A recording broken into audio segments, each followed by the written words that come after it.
Менің тәжірибемде осындай жалған ақпараттан адасып кеткен бір әйел кісі болды.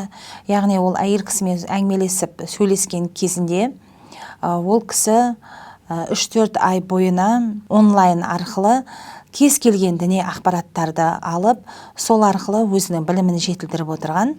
Яғни осы 3-4 ай кезеңінде ол әйелдің отбасында, туған туыстарының арасында, балаларының арасында, көршілерінің арасында, таныстарының арасында түсінбеушілік, қарама-қайшылық, ұрыс-керіс, сондай екі жақты пікірлер болған.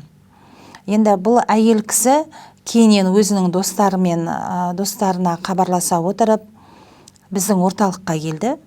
Біздің орталыққа келгеннен кейін арнайы теологиялық, психологиялық түсіндірме жұмыстары жүргізіліп, ол кісінің осы уақытқа дейін алған ақпараттардың, мәліметтердің жалған екеніне ол әйел азаматшаның өзінің көзі жетті.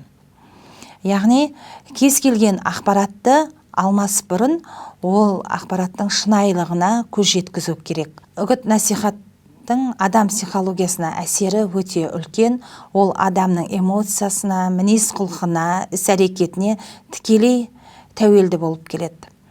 Яғни бірінші кезде ақпарат, үгіт-насихаттар адамдарға сенім қалыптастыру арқылы әсер етеді. Яғни белгілі бір қайталанған ақпараттарды адамдар шынайы деп қабылдауы мүмкін.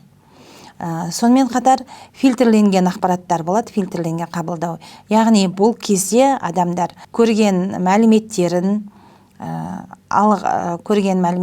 олар сүзгіден өткізбей, сол күйінде қабылдауы мүмкін. Яғни кейбір кісілер сүзгіден өткізіп, яғни керек емес, өзіне қажетті ғана ақпаратты қабылдап отырады. Және сонымен қатар жалған ақпараттар бар.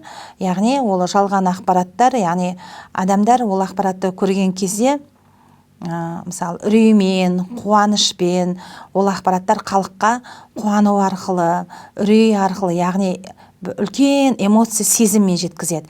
Яғни осы ақпаратты сіз қабылдасаңыз, ол үлкен сізге жақсылықтар әкелуі мүмкін, өміріңізге қуаныштар сыйлауы мүмкін деген ұрандармен, жарнамалармен жеткізілген ақпаратты халық оның шынайылығына, қателігіне, қандай дәрежеде, қандай деңгейде екенін байқамай тез қабылдап кетіп жатады.